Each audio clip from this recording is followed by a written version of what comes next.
కూడియున్న మెడరాయి దేహము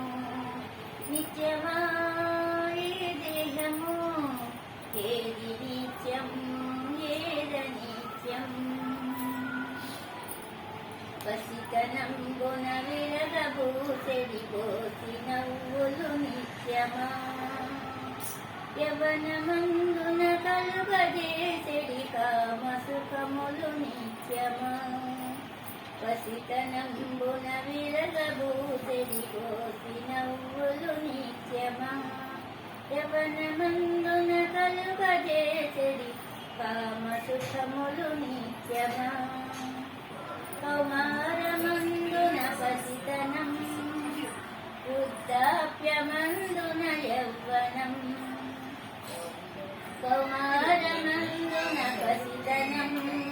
వృద్ధాప్యమందున యౌవనం తిరిగి